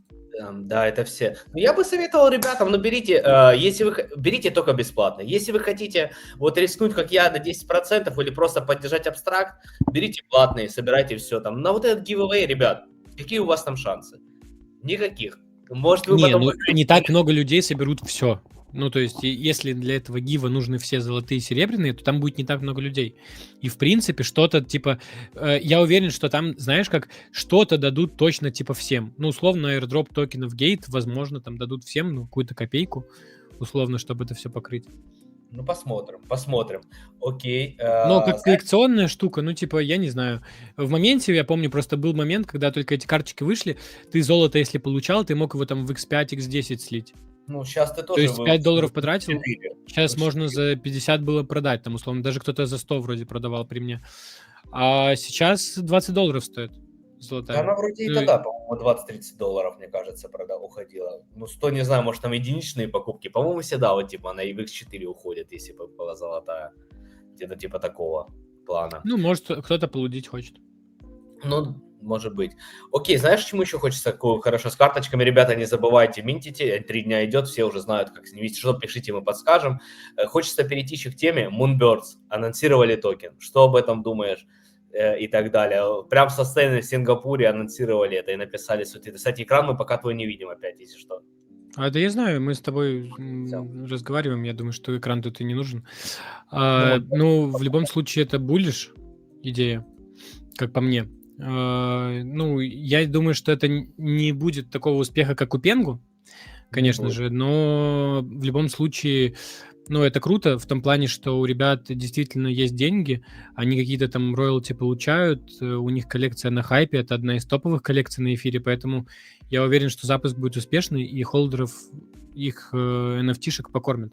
Ну, то есть у них там нет разделения, кстати, на Лил и на Большого, то есть у них просто Moonbirds, которые стоят, ну, плюс-минус адекватных денег, там 3 эфира, это, ну, не 10, как Большой Пингвин. Ну, и при этом и не один, как и маленький, да. Смотри, у них еще Но... есть другие совы там, которые Что дешевле. есть? Ну, типа аналог Lil Pudgy, у них есть другие совы там, которые дешевле стоят. И еще у ну, них я есть об на этом не Solana знал. вот те паки, которые Паки, недавно... я помню, да. За паки тоже они говорили, что будут насыпать. Ну, знаешь, денег собрали они прилично, запуск хороший они организуют. Этот токен после дропа пойдет вниз, в любом случае его можно будет шортить. Но, ну, как бы это как с любым мемкоином. Но сама суть, у них реально хорошая комьюнити. В любом случае оно качественное, кто бы что ни говорил. И, ну, как бы мы видим, как это все отражается на коллекции, как Спенсер ее возродил, как он двигается. В принципе, что он делает, я максимальный респект ему выражаю, как бы и не меньше уважения, чем Луке. Красавчик, мужик. У меня есть одна шизотеория. Как заработать токен Moonbirds. Сейчас тебе ее расскажу на стриме. Уже делился, на нее даю 20%. Давай, Альфа. 20% на эту теорию, что она может сработать. И сколько мы знаем, у Moonbirds, кто компания, которая ими владеет, Orange Games или как-то так, да, она называется? Ну, да, есть такое, да. Я не помню их точное название, честно, ребята, поправьте, могу неправильно назвать, но, короче, вы поняли, одна и та же компания, которая владеет Moonbirds, владеет Vibes-ами, то есть это от одних и тех же владельцев. Да, и да. Так вот, Vibes никто не играет, там играет 10-20 коллег, но какой есть же маленький шанс на 20%, что на лидерборд Vibes или какие-то там под какие-то критерии могут дать токен Moonbirds. Что ты думаешь по этому поводу? Ну, чисто в теории, да, но Vibes — это все-таки игра пингвинов. Ну, владелец один, компания одна. Владелец один, но я не думаю, что... Ну, типа, возможно, что им дадут дроп и Пенгу, и Birds, знаешь, как за конец сезона. Но, ну, это прям маловероятно, потому что все-таки карточки с пингвинами, если они запустят игру подобную только с карточками, как раз-таки, ну, выйдут физические карточки, они начнут физические турниры, они смогут спокойно выпустить игру, что-то типа Вайпса для пингвинов, только Вайпса для Moonbirds. И вот, в принципе, в том лидерборде, да, возможно, но я думаю, как бы... Прям две игры одинаковых, типа, делать. Ну, не, она, возможно, не будет одинаковая. Возможно, она будет, типа, как Хардстоун, не знаю. Я думаю, они в эту игру могут добавить какие-то деки, типа, с Moonbirds'ами в теории. Но смотри, условно же, когда дроп был Пенгу, на абстракт же прилетело, хотя как, типа, абстракт, ну да, единственное, что их связывало, так же, как Moonbirds и Vibes, что это один фаундер, одна и та же компания, Иглу. Как бы тут то же самое. Но на абстракт же пролетело, тогда гиги получили нормальный дроп Пенгу и так далее. То есть в теории, ну я же говорю, я не то, что я уверен, я же говорю, 20% я на это даю, может быть, кто хочет рискнуть, можете поиграть в Vibes, это бесплатная игра. Типа, не, ну да, в любом случае согласен, это бесплатно, поэтому в любом случае Vibes не так много людей, и в свое время они давали очень хорошего по XP, и в принципе... Ну и сейчас дают, да, поэтому в принципе... Очень с многими ребятами из топов Vibes я общался, когда начинал стримить. В принципе, тоже стримил Vibes. Вон с Алексом NFT мы играли довольно-таки часто. Классные воспоминания. Окей, я бы, в принципе, Vibes вернулся. Ну, я люблю карточные игры, и не так там сложно научиться, и не так сложно попасть в лидерборд, учитывая то, что там конкуренции почти нет сейчас. И, кстати, я видел стримят Vibes. Стримят Deofly у нас, парень есть, он стримит Vibes. Эри. И он хорошо играет, достаточно Vibes. Фроги стримит. Да. Флоппи, помнишь, у нас раньше был? Ой, парень? Да, хороший парень, да. А, ты точно, ты с ним, я забыл, точно было у вас там что-то. Мой лучший друг. Да, меняем тогда тему. Окей, последняя тема, потом чат может что-то напишет, что-то обсудим. Но закончим мы, как всегда, той же темой. Что мы ждем на следующей неделе и так далее. Ну, короче. Да, ну, на следующей неделе мы до сих пор ждем Абориан. Абориан уже мы ждем 4 недели. Мы ждем Pengu Strategy, конечно же. Это 100%, это уже будет. Мы ждем, ну, не знаю, я жду вот на фоне роста... Вообще, вот если концептуально смотреть вот на график биткоина, Сейчас он CoinMarketCap открою. И вот пошел у нас откатик. Я хочу, что я хочу увидеть в ближайшее время, сейчас экран зашарю. Да, вот мы видим условно на месячном графике зону вот 108К, Мгм. 109, от которой мы пошли вверх. Да. Я думаю, что сейчас мы должны подержаться плюс-минус пару дней вот на такой зоне. У нас буллиш сейчас по эфиру, по альтам, плюс-минус там какой-то перелив и тому подобное. Мы должны скатиться опять по биткоину, ну, то есть вот плюс-минус на эти уровни, даже может быть и ниже, но может даже там чуть выше. Ну, вот, то есть в каком-то диапазоне от 105 до 115. И мы должны прям резко на него упасть. Люди должны там начать чуть-чуть паниковать, чуть-чуть что-то продавать, альты должны еще больше просесть. И вот тогда уже должен быть прям жесткий пулбэк и АТХ и все остальное. То есть я думаю, что сейчас, возможно, мы как бы на АТХ и не пойдем. Тут все буллиш, а когда все буллиш, как бы, ну, нужно немножко прибавить пыл. Сейчас все в лонгах сидят, нужно как бы их высадить в любом случае. Ну, я так думаю. То есть сейчас позитив на рынке, биткоин вообще по красоте сегодня пошел, красивой свечкой. Эфир у нас тоже за ним вслед, условно, вот уже там 4500 даже было в моменте. Ну да, чуть-чуть подупал, но не суть важно. Там за 7 дней мы 10% по эфиру как бы прибавили, 11 по битку. Ну и 11 по эфиру, можно сказать. А BNB как перформит? BNB вообще красота. То есть BNB это что-то с чем-то. Мемы на BNB, сам BNB, ну, CZ красавчик, да. Да. Астр у нас. Ну, и у нас еще на этой неделе у меня был опыт трейдинга на этом. На плазме. Плазма 0.8 уже сегодня. Бля, ну это такой себе опыт, то есть минус $1000, но зато плюс опыт. Прикольно перформили мемы, прикольно это все предиктилось, и я прям колил все по лоям, зашел в пару рагов, ну, таких, которые не полетели. Ну, там как бы my bet, я немножечко риск менеджмент свой выключил, голову тоже, и решил, что раз вот это все полетело, там 3 основных мема, то и остальное должно, но по факту все пошло совсем по обратному пути.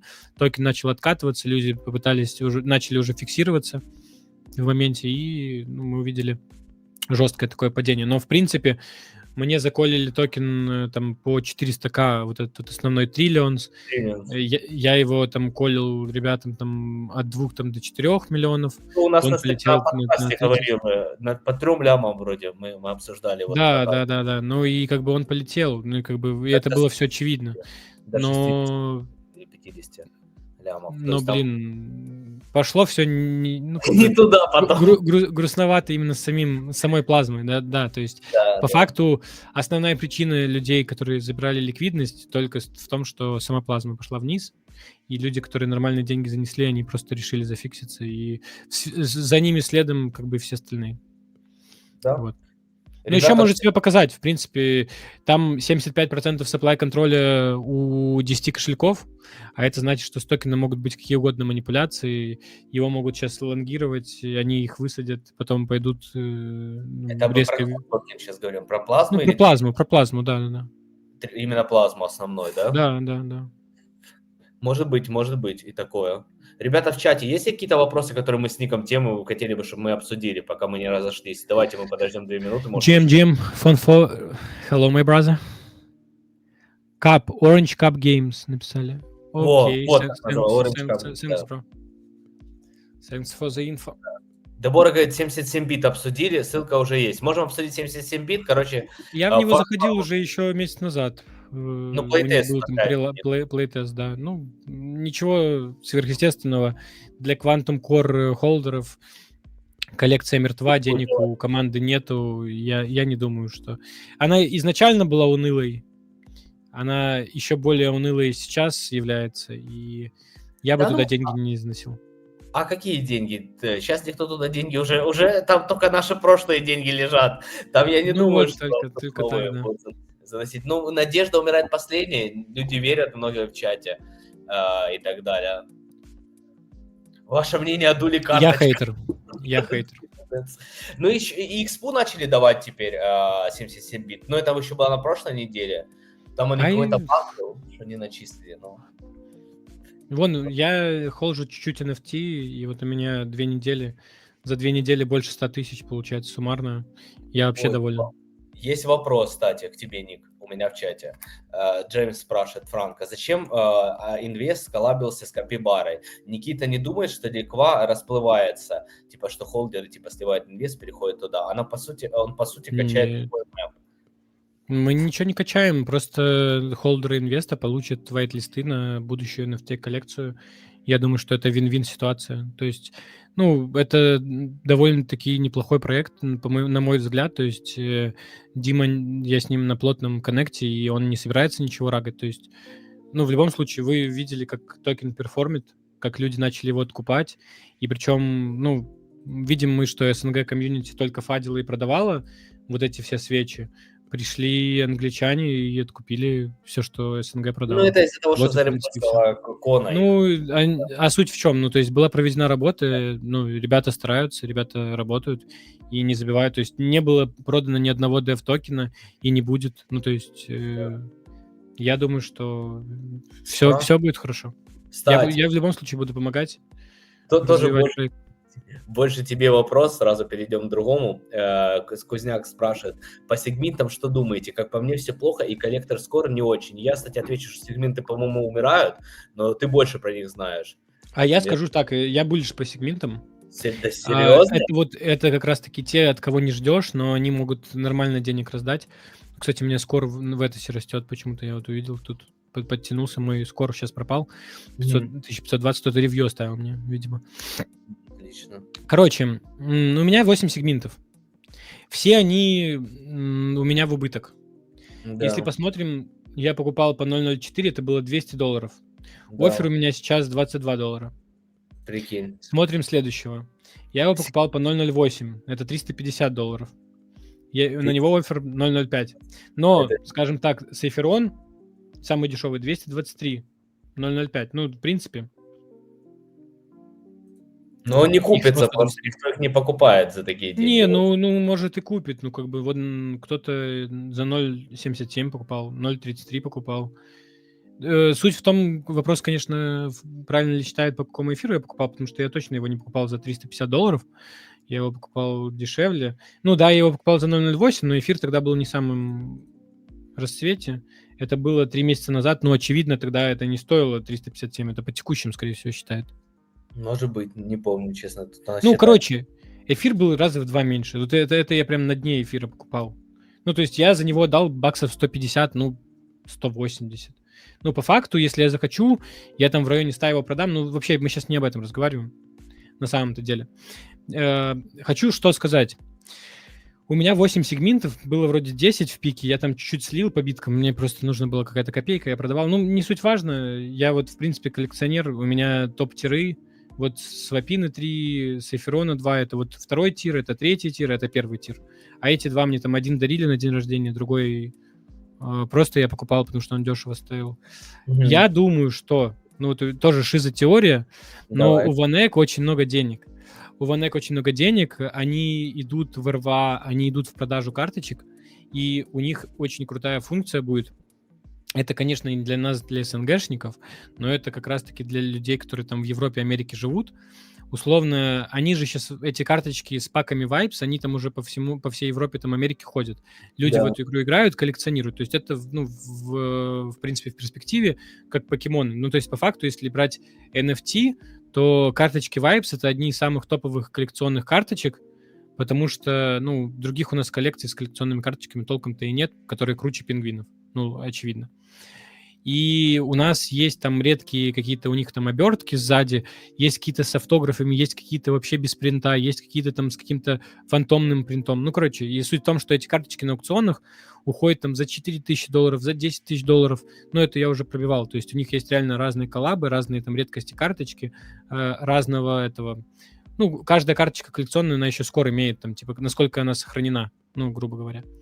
Само качество, чтобы никаких потертостей не было там и тому подобного. Вот.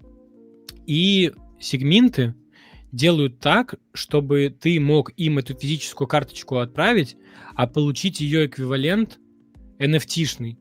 И уже, ну, по факту, лично мне, вот как пользователю Web3, мне куда проще человеку продать NFT-шку, который он потом заредемит и получит физическую свою, ну, такую же, ну, как у него есть, да, чем на eBay находить условного там покупателя, отправлять ему, он там тебя может еще в скаме обвинить там или еще, ну, всякое бывает как бы в реальной жизни, но тут уже ничего, как бы, грубо говоря, не подделаешь, ну, в Web3 при таком раскладе. Они метят вообще в это все, у них партнерство, грубо говоря, с Vibes, да, это есть у Дули, но у Дули немножечко другой сектор, у Дули нету такого как бы упора на коллекционные карточки, у них больше на всякие там худи, кофе, ну, что только они не выпускают, да? Просто, да, Дули более, да, разносторонние, но не с таким упором на карточки. То есть, да, у них там есть покемоны, у них там есть вайпсы, но сегменты все-таки там, скажем так, в одно касание с теми же вайпсами. Вот, и при этом всем Marketplace не очень хороший. Согласен. Ну, то есть, в принципе, как сайт, как платформа, ей много чего нужно улучшить. Сама там игра та же там с рыбалкой не самая там удачная, да, многие скажут. Но в любом случае у Vanek есть деньги, и в дальнейшем, помимо коллектор скора, мы можем действительно получить airdrop сегмент токена, на который могут выделить, ну, достаточно много денег. И как раз-таки этот airdrop может оказаться хорошим маркетинговым ходом для развития самой платформы. Коллекция с небольшим сапплаем 2500, коллекция, которая стоит копейки, коллекция, у которой беды вообще по $20, и можно этих сегментов выкупать, когда они раньше совсем других денег стоили. Вот, ну, как бы, поэтому, учитывая то, что они стоят немного, условных там 5-10 штук за $20 купить, ну, это небольшие потери денег, но при этом это, как бы, очень хороший риск-ревард того, что Vanek может выделить деньги. И про себя скажу так, ну, вот вы видите мою сумку в сегментах 8 штук, да, там, условно, было 10 в моменте, которые я там по разным ценам покупал, и пускай там не совсем корректно показывает. Ну, вот, да, он реально показывает по текущим. То есть, если я в Activity зайду, может быть, тут... Ну, ты дешевле в доллар Вот, смотри, вот, тут пишет правильно. Тут пишет $106, а тут пишет 219. То есть я его в 2 раза дешевле покупал. И по факту флор сейчас, если возьмем 10 уровня первого выставленного, он сейчас $71. Ну, то есть, в принципе, я не сильно в потерях, да, если так судить. Но при этом всем вышел коллектор скор, при этом всем вышли их сумки холдером сегментов. Я получил 2 сумки, физических сумки, которые были в виде NFT. Каждую сумку я продал по 0,1 эфира. То есть я заработал 0,2, и это получается на тот момент, но это уже было на пике эфира, то есть я заработал $900, грубо говоря. И сейчас за коллектор скор я еще получил, получается, 2 таких карточки, я их выставил за 0,02, это сколько там, $90. Ну, не факт, что их за столько купят, но они хорошего, типа, качества. Ну и мне дали еще одного Success пингвина, который, скорее всего, вот по такой цене, которую я залистил по $500, он уйдет, потому что это коллекционная карточка, именно промоушен карточка, их там всего 250, если не ошибаюсь, или чуть больше, supply, но у них у всех разное качество. И вот если мы сегмент Collectibles откроем, в основном этих Success пингвинов и покупают. Ну, вот один человек выставил дешевле меня, но у него, видишь, 7,5 качества. Да. А у меня 9. И вот, ну, как бы у меня самая дешевая из девяток. Можем посмотреть, вот 0,123 покупали, 0,15 покупали, 0,134. Да. Ну, вот видишь, его выше 0,1 покупают. Да. 9, 7,5 купили, 9. Ну, то есть на них спрос есть. И вот условно я уже заработал 0,3 эфира, если этот продастся, ну, по этому прайсу, а он, скорее всего, продастся. И, получается, я уже на самом-то деле в окупе сегментов. Если продашь, покупал я их по $100, а я уже заработал с этого 900. Ну, то есть, и еще я могу как бы пятихатку захапать, правильно? Поэтому, ну, они не забивают, как бы, если так вот на холдеров, и дают возможности заработать, как бы, тем, кто просто холдит их NFT-шки. Ну, это круто, как по мне. Вот, ну и при этом всем есть потенциальный дроп. То есть я буду своих держать, ну, мне не нужны эти $20. Продавать? Что их уже продавать? Да, что их уже продавать. Но при этом я, возможно, даже задумаюсь над тем, чтобы докупать. Вот. И, в принципе, вот насчет этих Success пингвинов, я думаю, что в моменте они могут полететь, потому что очень много их физических уже на руках у людей. Люди начнут себе тоже их там отправлять. Сегменты — это единственная, грубо говоря, платформа, которая их предоставляет, поэтому их реально здесь много. Но при этом я видел людей, которые там по 5, по 10 штук выкупают. Это все типа одни кошельки. Мы можем посмотреть, но тут на самом деле не факт, что одни. Но даже там на мою какой-то чел вот какой-то оффер поставил. 0.35. Вот видишь, уже за $157 его хотят купить. Вот. Поэтому, ну, если честно, не знаю. Вот 0.35, какой-то интересный кошелек, возможно, еще какой-то есть. Вот кто-то за 0.17 хочет. Конфьюса. Ну, Человек с большим пингвином, там, ну, или с маленьким, не суть важно, но, то есть, у него этих success пингвинов 1, 2, 3, 4, 5, 6, 7, 8, 9. Ну, и он этими карточками закупается, потому что реально в жизни, в реальной, там, эти карточки уходят по 1000, по 2000, по 10 тысяч долларов. То есть они пользуются спросом. А мы об этом не совсем знаем, потому что, во-первых, мы СНГ мы не в комьюнити, во-вторых, Америке. мы не, ну, как бы не сильно в Ну, этом это в всем, Америке, скажем так, подвязаны. да, это в Америке больше такая есть культура коллекционирования, там, да, покемон карточки, вот эти всякие. У нас такое-то не сильно нас коснулось. Ну, У нас такой еще вопрос есть. если холдить годами, то, мне кажется, можно на этом хорошие деньги поднять. Они больше выпускаться не будут. Возможно. Тут такой вопрос есть, мы уже обсуждали это, можем как раз с ним закончить, потому что уже 1,5 часа, чтобы не затягивать подкаст. Мартейлс спрашивает, помимо того, что меня смешили сегментами, я там... у нас не 1,5 часа подкаст, я еще 15 минут или 20 минут. Тогда можем еще задавайте вопросы, мы поотвечаем. Меня тут смешили сегментами, и потом задали вопрос, Мартейл задал, ну, мы уже примерно отвечали, но можем еще раз. Как думаете, GLHF, это та коллекция гиги, которая на эфире, могут запустить стратегии на TokenWorks, то есть на оригинале, там, где банки? Флор подрос опять. Я что-то думаю, что будет отдельно, наверное, стратегия или нет, или как ты думаешь? Ну, я тоже думаю, ну, вообще, у фаундера очень хорошие связи, и Да, на самом деле хорошая вероятность, что такое может произойти. У Confuse вообще 100 сегментов, ребят, ну, это вообще буллиш. Ну, нормальный типочек. Нормас. Сейчас я его оффер еще Засажен. Просто он же там писал, ну, ребята писали, что они хотели бы, чтобы запустил кто-то из комьюнити, я так понял, насколько я знаю. Вроде там скидывали такую информацию. Но если запустились на оригинальном, то это было бы топ.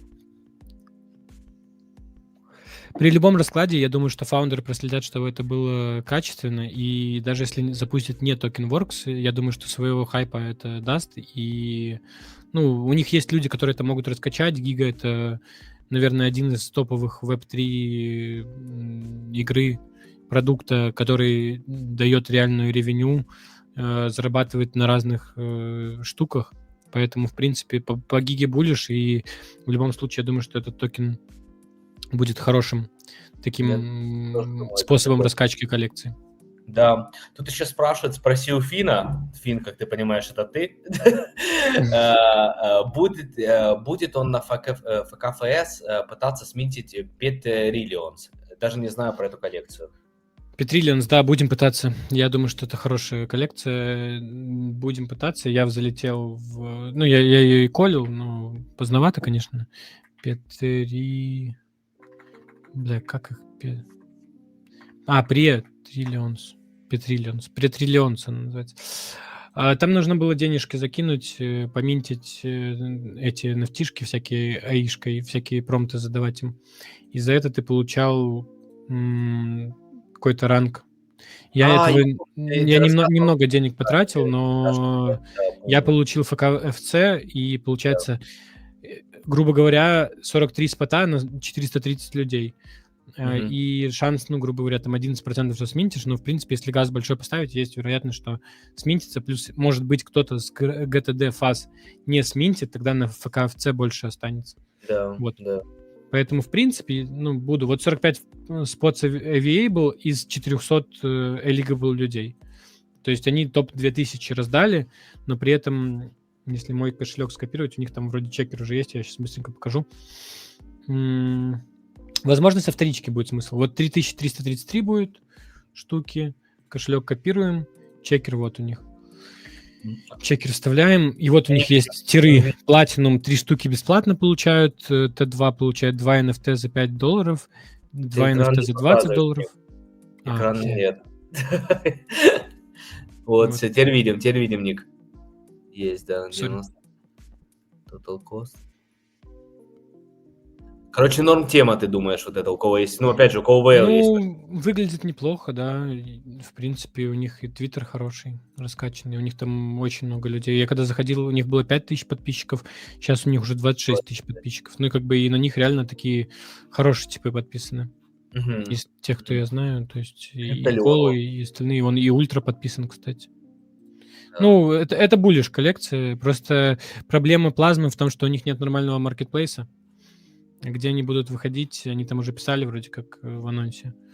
Ну, непонятно. Но OpenSea добавят, я думаю, что буллиш будет. В принципе, классно выглядит. Ну, прикольные NFT-шки со своим стилем. Мне нравится. Кстати, знаешь, что еще мы не забыли обсудить? В Гиге Большие же обнова коллекции. вышла. Ты видел? Нет, я в Гиге только через Fireball играю и только рыбачу, потому что я думаю, что рыба нужна будет для выживания наших пэтов, иначе они умрут и сгорят. Там Поэтому я вот каждый день... прокачку обнулили, получается, именно в данжах. Именно в данжах, которые не на рыбе, которые в данжах, обнулили прокачку, надо заново прокачаться. Плюс теперь там реальные игроки могут попасться, которые будут сильно прокачаны. Условно, короче, чуть усложнили они данжи. Прикольно. Ну, Да, я не знал. Давай откроем в Твиттере быстренько анонс. да, это вот было буквально перед нашим подкастом. Они это написали. То есть такая маленькая обнова. И теперь можно, даже если что, через часики айтемы, типа заново прокачку делать. Угу. Прикольно. Да. А вот ты если постик тот нажмешь, то там будет трейдика, и там все будет написано вот здесь вот. Вот что. Теперь тебе видишь данжи, вот какой-то тип попался реально, вот здесь написано. Вот там справа пишет его ник. И плюс макс уровень, да, Мартеус говорит, 100 теперь. Прикольно. Да, вот так. Ну, молодцы, и билдят, что-то делают, постоянно обновы и так далее. Да, вот заново, короче, мы прокачивались, сидели перед подкастом. Угу. Да. Кстати, спрашивают, еще спросил Фина по коллекциям Astroverse и Iconosapiens. Ну, мы обсуждали, кстати, на прошлом подкасте, в принципе. Может, есть что добавить или повторить, но на прошлом подкасте мы Astroverse точно затрагивали, что у них игра выходит на портале, а Iconosapiens... Да, про Astroverse мы говорили. Я тоже взял себе одну NFT-шку, потому что у них игра выходит. Плюс со мной там общается чувак с их команды, Артур. Да, он всем пишет уже, этот Артур. Я ему говорю, ну вот, типа, все, я купил, красавец, зашилил. Она там немножко укаталась, ну, в любом случае, немножечко отстал, он кидает мне посты по Astro Dash. Я, кстати, увидел прикольное про демона вот этого, если не ошибаюсь. Не демона, сейчас покажу. У них, Launching Soon on Abstract. Да, и Abstract репостил это. Вот, что у них есть демон, один из одного, какой-то у него определенный номер. Какой у него номер? Где пишется или нет? Ну, суть в том, что вот, Astra Utility. Holding Astra 2530 gives you revenue share from Astra Dash. То есть прикольно, что чел, который холдит один из одного, будет получать ревеню, часть типа профита с игры. Вот это будет прикольно. Это прикольно они придумали, на самом деле. И сколько сейчас это одна из одного стоит? Ну вот Knovix, как я понимаю, холдер это как раз NFT. Он написал One NFT change everything for me on Abstract. Угу. Ну вот это по один из одного это прикольная тема, если ревеню будет делиться. Мне интересно, сколько она стоит. Давай посмотрим быстренько. За сколько он ее покупал? 25.30. Astroverse. Давай на Magic Eden. Хотя и тут. Да, пофиг. Я думаю, пофиг. Так, 22. Запомнил номер? 22.30? Нет? 22.30, да, вроде. 22.30.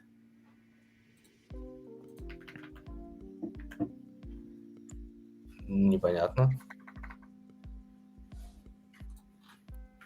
Может, нам один... Давай мы просто один из одного посмотрим. Да. И тут Демон Астра. Демон Астра. 25.30, блин. 25.30. Да. За 0. Было куплено 0.27. И давай сейчас посмотрим продажа 1 месяц назад. Knovix. Он купил ее за $1280 на Magic. Я думаю, она может и вырасти, если честно, если будет ревеню, вот эта вот вся фигня. То он ее будет, может, и холдить, и нормально от бабок просто пассивно лутать. Может быть. А другие тоже на все, не только на эту, скорее всего, на любую из одного. Правильно? Типа это будет распространяться. Ну, вообще 0.69 это стоит.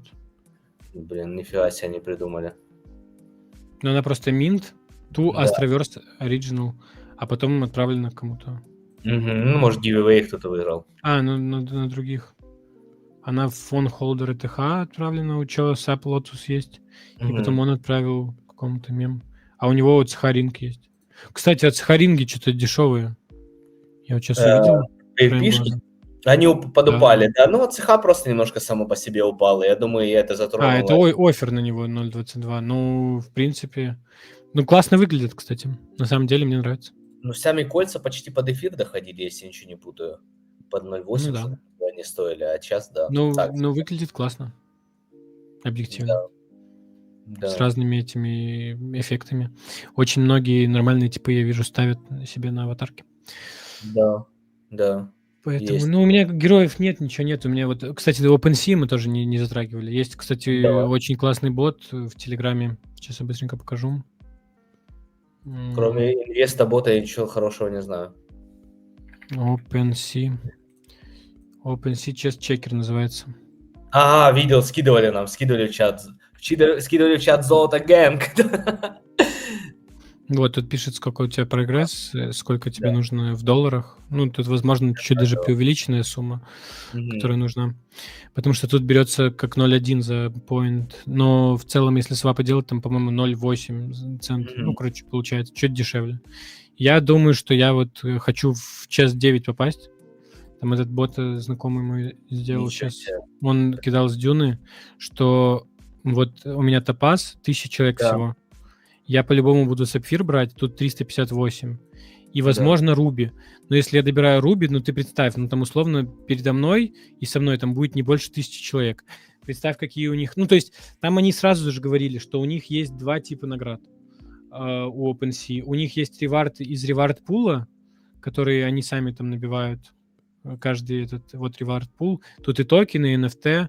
У них сейчас 3,8 миллиона долларов, да? У них в эфире будет больше, потому что у них есть еще гранд-призы, типа. У них есть, типа, гранд-призы, которые вне зависимости от вот этого вот пула могут тебе уйти. Ну, типа, на рандоме, скажем так. Да, чем выше у тебя тир, тем больше ты шер от этих наград получаешь. То есть, грубо говоря, ну, ты представь, если там вот я дохожу там за $2000 там доплачиваю сейчас на комиссии, да, и попадаю в топ-1000 людей OpenSea. И ты считаешь, что, ну, вот львиная доля всех этих наград уйдет на топ-1000, ну, пускай 50%. Ну, теперь считаем, что вот у нас там будет $5 миллионов на 1000 человек. Ну, ладно, не 5 миллионов, делим это на 2. Ты переборщил, там же очень много кошельков Base Reward получит, на них очень много уйдет. На Base Reward пойдет копейки. Ну, ты что? Это ж будут брить всех дебилов, пару центов дадут. Ну, пару центов дадут, это не будет там на Base... Я думаю, что на Base Reward идет там 10% от общего этого. Ну, грубо говоря, короче, суть в том, что чем выше у тебя тир, тем больше ты получаешь ревардов, ну, по умолчанию. Типа, грубо говоря. И тебе все больше и больше шанс не то, что купиться, а в плюс выйти. Поэтому я думаю, что, ну, смарт... По-любому я буду вот этот вот сундук второй добирать, который вот я показал. Ну, ладно, я уже... Ну, вот тот самый вообще оптимальный после топаза, я не помню, как вот, который по затратам выходит 1000 с чем-то долларов. Да, вот он оптимальный действительно сундучок. Да, ну, возможно, можно олынить и в Руби идти, и с Руби доставать криптопанка. Не знаю, я, наверное, буду добивать, вот, если честно, до сапфира. Типа там 1000 с чем-то затрат. Вот я вот на такое буду ставить. Типа какой-то риск-ревард. Вот 1000 там с чем-то я готов закинуть вот этот вот сапфир. Крутанем, посмотрим, как оно выйдет. Но туда уже двушка, там на следующий двушка вроде, да, по затратам? Да, мне еще двушка, ну, в плане двушка там это до него, а я уже 800 вбахал. Да, у тебя меньше, но суммарно имеется двушка затрат. Не, 2800. Даже 2800, тем более, ты видишь? Ну да. Дофига, не знаю. Ну, оттуда или же может упасть, да, какой-то шальной? Да, может и критопанк. Не, ну то... Да не, ну рандом. Тут же они сказали, что можно и несколько NFT отсюда вытащить.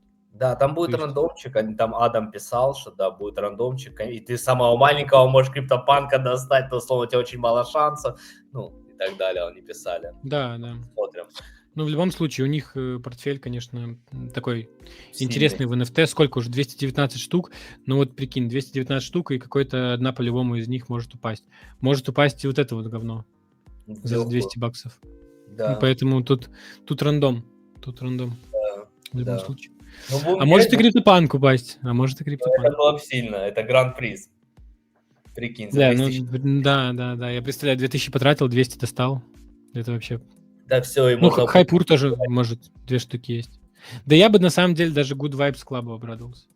Ну так подожди, Good Vibes Club, так это если ты... Это ты только в нуле будешь. Ну, опять же, токены SEO Не, получишь. так токены еще SIA, Да, еще и да, они помимо NFT-шки тебе же токены конечно, раздадут какие-то либо Arbitrum, либо там Оптимизм, у них там еще что, эфир обычный.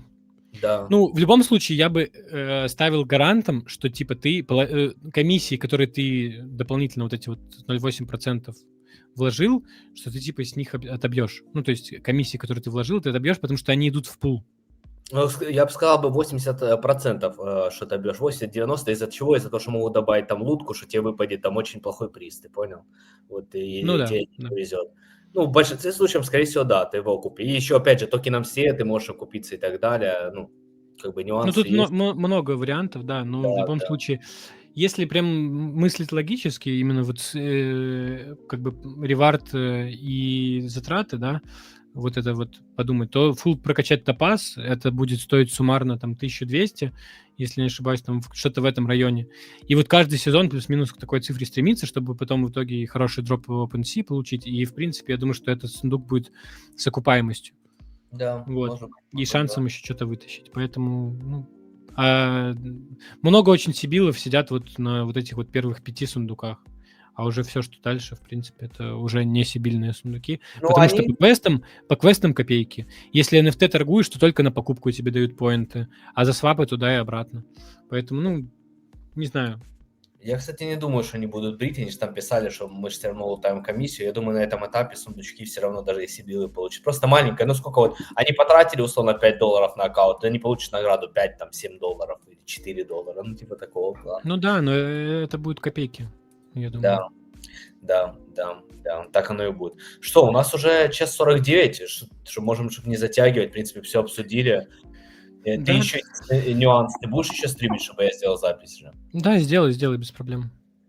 Да, тогда будем заканчивать. Опять же, на следующей неделе у нас будет много что обсудить. Я думаю, когда запустится Padge Strategy, и будет много чего еще интересного. Тебе огромное спасибо. Я думаю, сегодня достаточно... Мне понравился сегодняшний подкаст, если честно. Получше, чем прошлый, когда мы болели, и мало было тогда тем. Сейчас достаточно много тем было, интересно. Да сейчас, на самом деле, не так много тем было на повестке, но, в принципе, разогнали мы здраво, да. Мне понравился Все подкаст. хорошо, мне Я тоже. думаю, на YouTube Спасибо тебе. в лайве смотрел. Тебе тоже большое. Буду надеяться, будем надеяться, да.